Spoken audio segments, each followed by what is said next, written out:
नजीर अहमद को गौ तस्करों ने पीट पीट कर मार डाला था, उनकी लिंचिंग कर दी थी। आज जब इस मामले में फैसला आया कोर्ट का और 14 आरोपियों को दोषी पाया गया और सभी को उम्र कैद की सजा सुनाई गई, आजीवन कारावास की सजा सुनाई गई, तो उसके बाद क्या हुआ पहले ये वीडियो में आप देख सकते हैं कि किस तरह से वहां पर रोकने की कोशिश की जा रही है उस पुलिस वैन को जिसमें इन 14 के 14 दोषी आरोपियों को पुलिस गिरफ्तार करके जेल में डालने के लिए लेके जा रही है। रोना पीटना लगा रखा है, गाड़ी के आगे लेट रहे हैं, बवाल मचा रहे हैं और किसी भी तरह से यह कोशिश की जा रही है परिजनों के जरिए कि अपने रिश्तेदारों को, इन आरोपियों को जिन्होंने एक बेगुनाह शख्स को गाय के आरोप में मार डाला, उनकी लिंचिंग कर दी और गौ तस्करी का उनके ऊपर आरोप लगाया गया। लेकिन जब कोर्ट के जरिए सजा सुनाई जाती है 14 के 14 आरोपियों को आजीवन कारावास की सजा सुनाई जाती है, क्योंकि पूरे साक्ष्य मौजूद थे, वीडियोज मौजूद थी।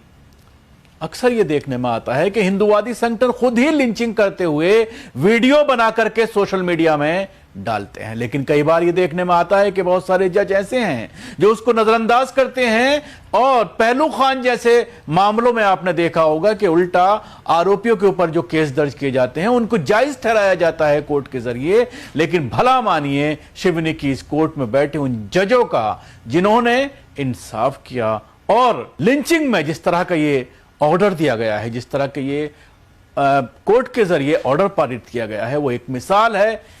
लेकिन अब ये देखने वाली बात होगी कि इसके बाद हायर कोर्ट में जब ये मामला जाता है, जाहिर सी बात है लोअर कोर्ट के जरिए ये फैसला दिया गया है, 14 के 14 आरोपियों को उम्र कैद की सजा सुनाई गई है, मामला अपर कोर्ट में जाएगा। हिंदूवादी संगठन इस पूरे मामले की पैरवी करेंगे, कोशिश की जाएगी और फिर आगे क्या यह मामला टिक पाता है, ये एक बड़ा सवाल जरूर खड़ा करेगा। आरोपियों के जेल में ला जाने के लिए जब वाहन में बैठा रहे थे तभी परिजनों ने विरोध शुरू कर दिया। कुछ परिजन पुलिस वाहन के सामने लेट गए और आरोपियों को ले जाने से रोकने लगे।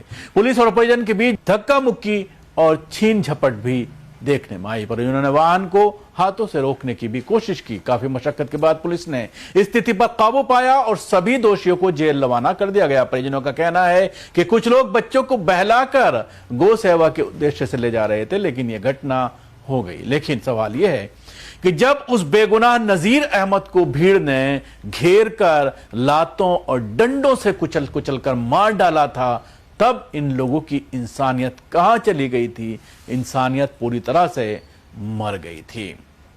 जब वो बेचारा चीख चीख कर तड़प रहा था, खून से लथपथ जमीन पर पड़ा दम तोड़ रहा था, उस वक्त इन लोगों के अंदर का इंसान कहां था? गौ रक्षा और धर्म की आड़ में छिपी वहशी दरिंदगी कहां छुपी हुई थी? सच यह है कि नफरत की जहर भरी राजनीति और मुसलमानों के खिलाफ लगातार फैलाए गए जहर ने इनके दिमाग को पूरी तरह सड़ा कर रख दिया है। इनके लिए किसी की जान, किसी का दर्द, कोई कानून, कोई इंसानियत बिल्कुल बेमानी हो गई है। नजीर अहमद को अब कोई वापस नहीं ला सकता। उसकी चीखें, उसकी बेबसी, उसकी आखिरी तड़प सब हमेशा के लिए चली गई। लेकिन याद रखो, इस फैसले के आने के बाद कहीं ना कहीं इंसाफ की आस उन फैसलों में भी लग रही है जो इस तरह के मामलों में पेंडिंग में हैं और लोग इंसाफ की आग लगाए हुए कोर्ट की तरफ देख रहे हैं। और उसके साथ ही कहीं ना कहीं इस तरह के मामलों से सबक भी लेने की जरूरत है इन गौरक्षकों को जो गाय के नाम पर मुसलमानों की लिंचिंग करते हैं, मारते हैं, पीटते हैं, कानून को हाथ में लेते हैं। शायद इस घटना के बाद, इस फैसले के बाद थोड़ा बहुत डर इनके जहनों में बैठे और वो आइंदा फिर इस तरह की गैर कानूनी हरकत ना करें।